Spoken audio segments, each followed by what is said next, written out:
नमस्कार मित्रांनो, लग्नानंतर होईलच प्रेम या मालिकेच्या 21 जूनच्या भागामध्ये पार्थ आणि रम्या ऑफिसमध्ये चाललेले असतात.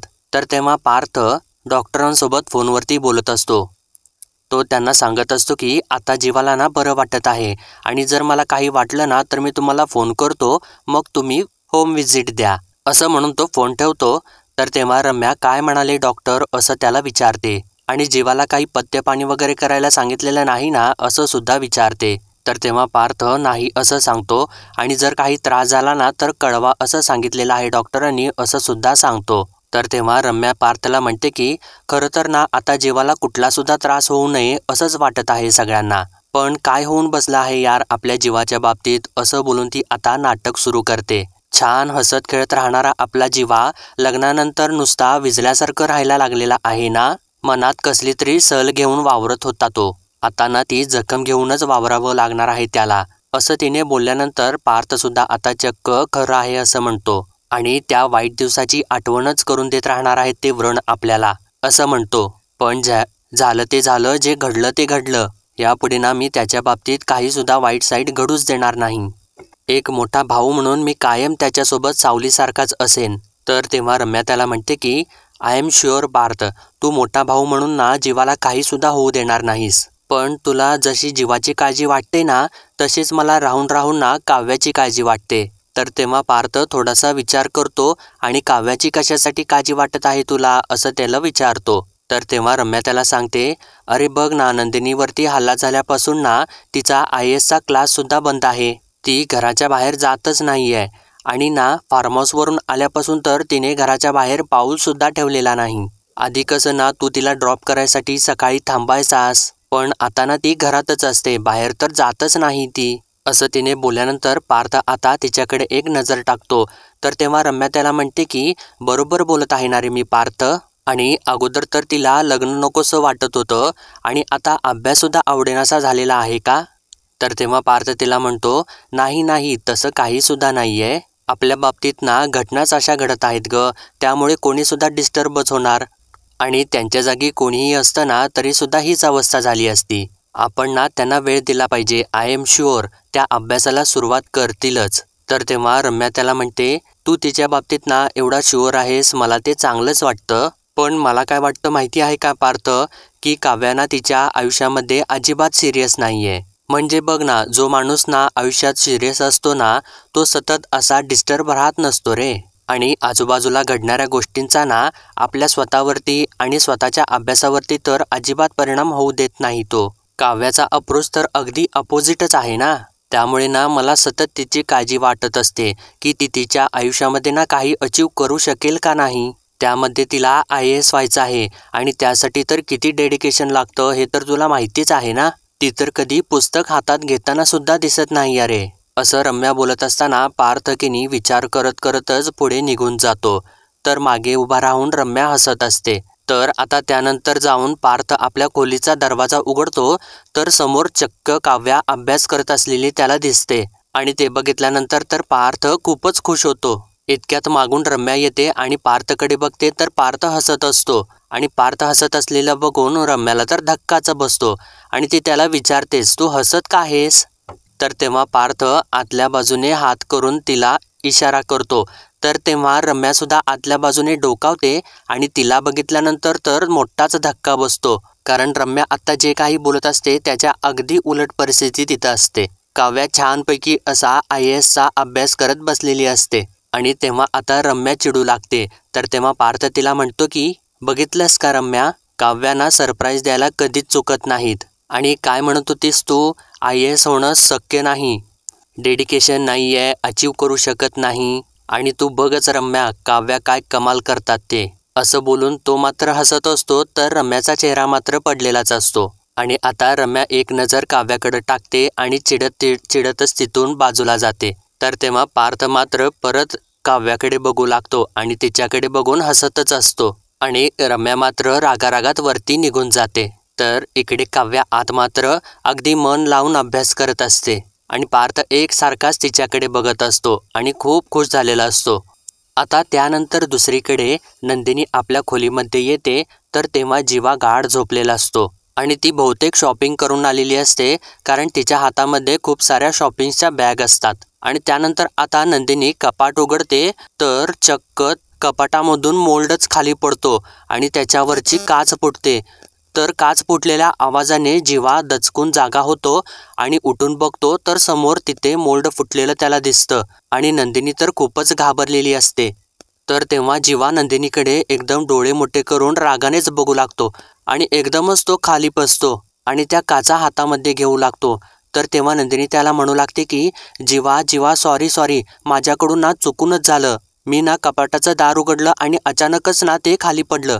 माझं चुकलं, मी असं करायला नको होतं, असं ती म्हणत असताना जीवा तिच्यावरती ओरडूच लागतो. तिला म्हणतो की असं कसं ग सतत तुझं चुकत असतं, का मागे लागली आहेस माझ्या आणि माझ्या वस्तूंच्या, असं म्हणून तो काचा गोळा करत असतो आणि अचानकपणे त्याच्या हाताला एक काच घुसते. तर तेव्हा नंदिनी त्याच्या हातामधून काच काढून घेते आणि म्हणते की तुम्ही नका हात लावू त्याला, मी व्यवस्थित गोळा करते ते सगळं काही. तर तेव्हा जीवा तिच्यावरती जोराने ओरडतो आणि म्हणतो की त्याच्यामधल्या एकाही वस्तूला हात लावू नकोस तू. आणि तो मोल्ड आपल्या हातामध्ये घेऊन बाजूला हो म्हटलं आहे ना तुला, असं बोलू लागतो. आणि पुढे म्हणतो की शेवटची आठवण होती ही आमची, असं त्यानं बोलल्यानंतर मात्र आता नंदिनीला जोराचा धक्काच बसतो आणि ती धक्क्याने जीवाकडे बघू लागते. कारण मित्रांनो, इतक्या दिवस तिला जी काही शंका येत होती, ती शंका मात्र आता या फुटलेल्या मोल्डमुळे खरीच झालेली आहे. आणि आता नंदिनी तर पूर्णपणे आतून तुटून गेलेली असते, अगदी त्या तुटलेल्या मोल्डप्रमाणेच. तर जीवा पुढे तिला म्हणतो की शेवटची आठवण होती आणि ती सुद्धा तू तोडून टाकलीस. तर तेव्हा आता नंदिनी तर कोलमडूनच खाली बसते आणि तिच्या डोळ्यामध्ये पाणी आलेलं असतं. तर तेव्हा जीवा वेड्यासारखाच करत असतो आणि ते बघून नंदिनी थक्कच झालेली असते आणि तिच्या ती गोष्ट लक्षात आलेली असते पूर्णपणे की जीवा अजूनसुद्धा तिच्यावरती तितकाच प्रेम करतो जितकी ती मुलगी याच्यावरती प्रेम करत असते. तर आता बघा इकडे मित्रांनो, पार्थ खोलीमध्ये येतो आणि एकदम काव्याच्या जवळ जाऊन तिच्याकडे बघतो आणि म्हणतो की चष्मा, अरे वा वा वा, अभ्यास सुरू आहे वाटतं. तर तेव्हा काव्यासुद्धा त्याला टोमणा मारते आणि म्हणते की नाही, मी इंटेरियर करत आहे, मदत करता का मला. तर तेव्हा पार्थसुद्धा म्हणतो अरे वा, इंटेरियर माझी फील्ड, मग चला ना, करतो की मी मदत. तर तेव्हा काव्या त्याला म्हणते जरा शांतता ठेवाल का प्लीज, आणि तुम्ही मला काहीही मदत केली नाही ना, तर ती माझ्यासाठी सगळ्यात मोठी मदत असेल. तर तेव्हा पार्थ म्हणतो अरे वा वा वा, हे तुमचं सेन्स ऑफ ह्युमर ना मला खूपच आवडलं, आय लाईक इट. तर तेव्हा काव्या म्हणते but I don't like it. तर तेव्हा पार्थ म्हणतो अरे वा वा, तुम्ही तर सेम मिथुन काकासारखं बोलला तो, आय डोंट लाईक इट, वा वा वा. तर तेव्हा काव्या त्याला म्हणते की काय हसताय तुम्ही, तुमचं वागणं ना मला आवडलं नाही, म्हणूनच मी म्हणाले आय डोंट लाईक इट. तर तेव्हा पार्थ तिच्या शेजारीच बसतो आणि म्हणतो की एक मिनिट, मी काही तुम्हाला चुकीचं बोललो का, माझ्या बोलण्याचा तुम्हाला काही त्रास झाला का. तर तेव्हा काव्या चक्क त्याला हो असं सांगते आणि परत आपला अभ्यास करू लागते. तर तेव्हा पार्थ चक्क एकसारखा तिच्याकडेच बघू लागतो आणि ओके ओके म्हणून असं हसत असतो. तर तेव्हा काव्या आता रागानेच परत त्याच्याकडे बघते. तर तेव्हा पार्थ परत आपली नजर चोरून बाजूला घेतो. तर तेव्हा काव्या काय असं त्याला विचारते. तर पार्थ, तुम्ही तर चष्माच घातलेला आहे आणि एकदम क्यूट, माझ्यासारखं क्यूटच दिसत आहेत तुम्ही, असं म्हणून तो हसू लागतो आणि म्हणतो की मला तर माहितीच नव्हतं की तुम्हाला चष्मा आहे ते, असं तो हसत हसतच बोलत असतो. आणि पुढे म्हणतो की चष्माही क्यूट आहे, आणि असं म्हणून तो परत थांबतो. तर तेव्हा काव्या त्याच्याकडे बघतच असते आणि विचारते की आणि काय. तर तेव्हा पार्थ म्हणतो आणि काही नाही, आणि चष्माच क्यूट आहे. तर तेव्हा काव्या त्याला सांगते रीडिंग ग्लासेस आहेत ते. तर तेव्हा पार्थ तिला म्हणतो की रीडिंग ग्लासेस म्हणा किंवा चष्मा बघणार तर त्या काचेतूनच आहे ना, असं म्हणून तो हसूच लागतो आणि पुढे म्हणतो की बाकी चष्मा वगैरे तुमची मजाच आहे की, मजाच आहे की तुमची. तर तेव्हा काव्या त्याला विचारते काय मजा आहे यामध्ये. तर तेव्हा पार्थ सांगू लागतो ते लहानपणी ना आई बाबा माझ्यासाठी किंवा जीवासाठी काही वस्तू घेऊन आले ना, की मग ते असे वस्तू द्यायचे आणि म्हणायचे की वा पार्थ, मजा आहे तुझी, वा जीवा, मजा आहे तुझी, म्हणूनच मी म्हणलं तुम्हाला हा चष्मा बघून, वा मजा आहे तुमची, असं तो बोलून तिला हसवायचा प्रयत्न करत असतो. तर तेव्हा काव्या मात्र खूप सिरियसच असते आणि तेव्हा पार्थ आता तिच्याकडे बघून स्वतःसुद्धा सिरियस होतो आणि एकदम हळू आवाजात तिला विचारतो की सॉरी, मी तुम्हाला जे काही बोललो ते आवडलं नाही का तुम्हाला. तर तेव्हा काव्या त्याला सांगते की मला ना अभ्यास करताना कोणीच डिस्टर्ब केलेलं अजिबात आवडत नाही. तर तेव्हा पार्थ तिला म्हणतो की बरं ठीक आहे, करा तुम्ही अभ्यास, असं म्हणून तो उठत असतो आणि परत खाली बसतो आणि तिला म्हणतो की तुम्हाला एक गोष्ट सांगू का, तुम्ही अभ्यास करत आहे ना हे बघून मला खूपच छान वाटलं आणि त्याच्यापेक्षा जास्त काय छान वाटलं विचारा की, विचारा ना, विचारा असं त्याने म्हटल्यानंतर काव्या काय असं त्याला विचारते. तर तेव्हा पार्थ म्हणतो की आज ना तुमचं पुस्तक सरळ आहे, असं म्हणून तो परत हसू लागतो. तर तेव्हा काव्या मात्र सिरियसच असते आणि त्याला म्हणते की आता ना सरळ वाटेनेच चालायचं ठरवलेलं आहे मी. मागचे सगळे धडे पुसून पाटी ना नव्याने गिरवायचं ठरवलेलं आहे मी. आता ना फुल फोकसने अभ्यास करणार आहे मी. तर तेव्हा पार्थ सुद्धा सिरियस होतो आणि म्हणतो की ऐकून छान वाटलं की मागचे सगळे धडे विसरून नव्याने पाटी गिरवायची आहे. आणि परत तो लगेचच आपला मूड चेंज करतो आणि तिला म्हणतो की तुम्ही ना सेम माझ्यासारखे आहात, माहिती आहे का तुम्हाला. तर तेव्हा काव्या अरे देवा असंच म्हणते. तर पार्थ तिला म्हणतो अरे वा म्हणायचं आहे का तुम्हाला. तर तेव्हा काव्या म्हणते की नाही, अरे देवाच म्हणायचं आहे मला, मी आणि तुमच्यासारखी, असं म्हणून ती आपला चष्मा काढते आणि त्याच्याकडे बघत विचारते की काय आहे माझ्यात तुमच्यासारखं. तर तेव्हा पार्थ म्हणतो की म्हणजे ना तुम्ही आत्ता ज्या जिद्दीने अभ्यासाला लागलेला आहेत ना, तसंच ना मी 10वीत असताना उठून पेटलो होतो. तुम्हाला सांगतो मी आहे ना 10वीत, असं तो बोलतच असतो. तर तेव्हा काव्या त्याला म्हणते की नको, तुम्हाला सांगतो वरूनच मला कळालं की तो किस्सा किती मोठा आहे ते, आणि तुम्ही सांगणार म्हणल्यावर तो बोरिंग असणारच आहे. असं तिने बोलल्यानंतर पार्थ तिला म्हणतो 1 मिनिट थांबा, तुम्ही मला बोरिंग म्हणालात का. तर तेव्हा काव्या परत त्याच्याकडे एक सिरियस नजर टाकते आणि म्हणते की मला अभ्यास करू देत. तर असं तिने बोलल्यानंतर पार्थाचा पचकाच होतो आणि तो म्हणतो की ठीक आहे, तुम्ही ना अभ्यास करणार आहे म्हणून, नाही तर असा फ्लो पकडला असता ना. असं तो बोलत असताना काव्या त्याला म्हणते मी ना आता अभ्यासाचा फ्लो पकडलेला आहे, तो ना तुमच्यामुळे तुटत आहे. तर तेव्हा पार्थ तिला म्हणतो अच्छा ठीक आहे, मग तो फ्लो तुटू नये म्हणून तुमच्यासाठी एक कॉफी आणून देऊ का मी. तर तेव्हा काव्या नको असं सांगते. तर पार्थ परत विचारतो की मग फ्रूट सॅलेड आणू का. तर तेव्हा काव्या परत नको असं म्हणूनच मान डोलावते. तर तेव्हा पार्थ परत विचारतो की मग ठीक आहे, मग तुम्हाला प्रोटीन शेक आणून देऊ का. तर तेव्हा काव्या परत नको असं सांगते. तर तेव्हा पार्थ म्हणतो बरं ठीक आहे, मग तुम्ही करा अभ्यास, असं म्हणून तो आता तिथून उठतो आणि तिच्या मागेच तो उभारलेला असतो. तर तेव्हा काव्या एक पुस्तक बंद करते आणि दुसरं पुस्तक उघडते. तर तेव्हा पार्थ आता थोडासा बाजूला जातो आणि काव्याने तर एक वही बंद केलेली असते, त्याचं तिने पान दुमडलेलं असतं. तर पार्थ आता परत तिच्या समोर जाऊन बसतो आणि म्हणतो की काय आहे ना, पुस्तकाचं पान दुमडणं आणि सारखं आपल्या माणसावरती फिस्कारणं चांगलं नसतं, असं म्हणून तो आपल्या हातामधलं बुकमार्क तिला दाखवतो आणि म्हणतो की हे माझं खास आणि स्पेशल बुकमार्क आहे. माझ्या आयुष्यामधल्या ना सगळ्यात जवळच्या व्यक्तीने मला हे दिलेलं आहे आणि हे बुकमार्क आता तुम्हाला घ्या, आणि याच्यावरती एक कविता आहे, ती सुद्धा मी तुम्हाला वाचून दाखवू का. असं तिने विचारल्यानंतर काव्या त्याला नको असंच सांगते. तर तेव्हा पार्थ म्हणतो ओके थँक्यू, असं म्हणून तो कविता वाचूनच दाखवू लागतो आणि म्हणतो की ऐका हा, फुलपाखरू वेडं मनाच्या नादी लागून इथे तिथं उडतं. ऐका हा, फुलपाखरू वेडं मनाच्या नादी लागून इथे तिथे उडतं, पण कधीतरी थांबून स्वतःचं फूल शोधतं आणि मग सुखाचं नवीन पर्व काढतं. अशी कविता सांगून तो एकसारखाच आता तिच्याकडे बघू लागतो.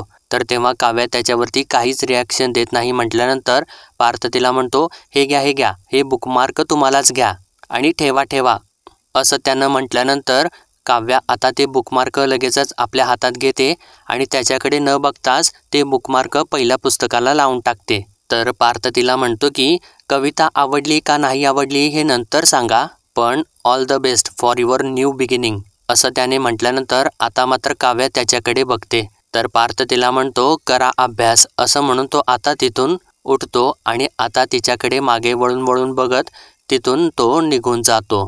तर काव्या मात्र मन लावून अभ्यास करतच असते. तर आता दुसरीकडे मित्रांनो बघा, वसुंधरा आणि रम्यामधला सीन दाखवलेला आहे. तर वसुंधरा शुगर फ्री आईस्क्रीम खात असते आणि रम्याला म्हणते की रम्या, हे शुगर फ्री आईस्क्रीम ना इतकं छान आहे ना, घे तू टेस्ट करतेस का, असं म्हणून ती तिला देत असते. तर रम्या मात्र काव्याच्याच विचारात असते आणि तिचा विचार करून तिचं डोकंच फिरलेलं असतं. तर वसुंधरा तिला फोर्स करत असताना ती आता तिच्यावरती वैतागते आणि म्हणते की अगं आई, काय चाललेलं आहे तुझं, मी नको म्हणलेलं आहे ना तुला, मग मला नको आहे. तर तेव्हा वसुंधरा तिला म्हणते की अगं नको आहे ना तर नको, मग तू चिडती आहेस कशासाठी एवढं? आणि काय ग, मगाशी सुद्धा तू न जेवताच वरती निघून आलेली आहेस. तू काय डाएट वगैरे सुरू केलेला आहेस की काय? तर तेव्हा रम्या आता थोडीशी चिडू लागते आणि तिला म्हणते की कशी जेवू मी, तूच मला सांग. अगं ती काव्या जेवायला आलीच नाही. तर तेव्हा वसुंधरा तिला म्हणते की मग? अगं तिचा तुझ्या जेवण्याशी न जेवण्याशी काय संबंध आहे? ती जेवो नाहीतर उपाशी मरो, आपल्याला काय करायचं आहे? आणि एवढा का पुळका आलेला आहे तुला तिचा? तर तेव्हा रम्या तिला सांगू लागते की हे बघ आई, पुळका वगैरे काही नाही. अगं तुला हे माहिती आहे का की ती जेवायला का आली नाही ते? तर तेव्हा वसुंधरा तिला का असं विचारते. तर रम्या तिला सांगते की अगं ती ना अभ्यासाला बसलेली होती म्हणून ती जेवायला आलेली नाही. अगं आई, जेवल्यानंतर ना झोप येईल म्हणून तिने डिनर स्किप केलेला आहे. तर तेव्हा वसुंधराला तर त्याची काही टोटलच लागत नसते आणि ती आता रम्याला म्हणते की अगं बाई, तू आता कोड्यात बोलणं थांबवशील का? आणि जे काही असेल ना ते मला स्पष्टपणे सांग. तर तेव्हा रम्या अजूनच वैतागू लागते आणि वसुंधराला म्हणते की अगं आई, इतकं साधं सरळ तुला कसं काय कळत नाही ग? अगं ती काव्याना जिद्दीला पेटलेली आहे. ती ना अभ्यास करायला लागलेली आहे. म्हणजे अगं ती मूव्ह ऑन व्हायच्या मार्गावरती आहे. आत्ता ना ती अभ्यासात रमायला लागलेली आहे, म्हणजे उद्या जाऊन संसारात रमणार नाही याची काय गॅरंटी आहे? असं म्हणून ती स्वतःला त्रास करून घेत असते आणि या गोष्टीचाच तिला धक्का बसलेला असतो. आणि पुढे ती आता वसुंधराला म्हणते की नाही नाही आई, तुझ्या लक्षात येत आहे का, धिस इज सिरियस. तर तेव्हा वसुंधरा सुद्धा आता थोडीशी सिरियस होते आणि तिला म्हणते की अगं हो ग रम्या, खरंच माझ्या हे लक्षात आलेलं नव्हतं. तर तेव्हा रम्या तिच्यावरती वैतागू लागते आणि म्हणते की कसं येणार ना तुझ्या लक्षात, कारण ना आता सध्या तू हे शुगर फ्री आईस्क्रीम खाण्यातच रमत आहेस. तर तेव्हा वसुंधरा तिला म्हणते बरं ठीक आहे, मी नाही रमणार याच्यामध्ये, हे बघ ठेवून देते मी. असं म्हणून ती आता आईस्क्रीम ठेवून देते आणि तिला परत विचारते की बरं ठीक आहे, तू आता मला सांगशील का की तुझ्या डोक्यामध्ये आता नक्की काय शिजत आहे ते? असं तिने विचारल्यानंतर आता रम्या तिला सांगू लागते की आता ना आपल्या दोघींना तिच्या अभ्यासामध्ये अडथळे निर्माण करायचे आहेत. तिच्या ना IAS होण्याच्या मार्गात ना इतके काटे पेरायचे ना की तिचं ते ध्येय ना कधी पूर्ण होताच कामा नये. तर वसुंधरा तिला म्हणते की नाही रम्या, तुझा विचार तर खूपच चांगला आहे, पण तिच्या IASच्या मार्गात आपण कितीही काटे पेरले ना, पण तो पार्थ आहे ना त्या मार्गांच्यावरती ना फुलांचा सडा घालेल. तर आता रम्या वैतागूनच तिच्याकडे जात असते. तर तेव्हा वसुंधरा तिला थांबवते आणि म्हणते की अगं त्यामुळेच ना आपण जे काही काटे पेरू ना, त्यामुळे ते तिला दिसणार सुद्धा नाहीत आणि टोचणार तर अजिबातच नाहीत. आणि एक गोष्ट लक्षात आलेली आहे का तुझ्या, काव्या ध्येयापर्यंत पोचायसाठी जितकी धडपड करत आहे ना, जितकी मेहनत करत नाहीये ना, त्याच्या कैक पटीने जास्त पार्थ मेहनत करत आहे तिला ना तिच्या ध्येयापर्यंत पोहोचवण्यासाठी. असं तिने बोलल्यानंतर रम्या तिला विचारते की आता हे कशावरून बोलत आहेस तू? तर तेव्हा वसुंधरा तिला सांगते की अगं कशावरून म्हणजे काय, आता जेवणानंतर ना मी जेव्हा आईस्क्रीम घेऊन वरती येत होते ना, तेव्हा मी बघितलं पार्थ ना किचनमध्ये होता, तो काव्यासाठी कॉफी करत होता. असं तिने सांगितल्यानंतर आता रम्याला तर धक्काच बसतो आणि परत ती एकदमच खुश होते आणि तिला म्हणते की अगं आई, तू काय सांगत आहेस, पार्थ काव्यासाठी कॉफी बनवतोय? तर तेव्हा वसुंधरा सुद्धा हो असं म्हणते. तर तेव्हा रम्या अरे वा ग्रेटच असं म्हणून ती खुशच होते. तर तेव्हा वसुंधराला काही कळेनासंच होतं आणि ती तिला विचारते अगं एक मिनिट, काय शिजत आहे नक्की तुझ्या डोक्यात? तर तेव्हा रम्या तिला सांगते अगं आई, शिजत नाही तर उकळत आहे. तर तेव्हा वसुंधरा म्हणजे काय असं तिला विचारते. तर तेव्हा रम्या सांगू लागते, ती म्हणते की म्हणजे आत्ता पार्थ ना गॅसवरती काव्यासाठी जी कॉफी उकळवत आहे ना, त्यामुळे ना तिची झोप उडण्याऐवजी ना ती गाढ झोपेत जाईल. तर तेव्हा वसुंधरा म्हणते अगं रम्या, असं कसं होईल? तर तेव्हा रम्या म्हणते असंच होईल आई, आणि तू ना तेवढंच कर जेवढं मी तुला सांगते ते. आणि हे बघ ऐक, असं म्हणून ती पुढचं सगळं प्लॅनिंग तिला सांगू लागते. तर तेव्हा ते प्लॅनिंग ऐकून वसुंधरा सुद्धा खूपच खुश होते. तर आता इकडे पार्थ सुद्धा स्वयंपाकघरामध्येच असतो आणि तो काव्यासाठी छान अशी कॉफी तयार करत असतो आणि तो कॉफी करत करतच स्वतःशीच बोलत असतो.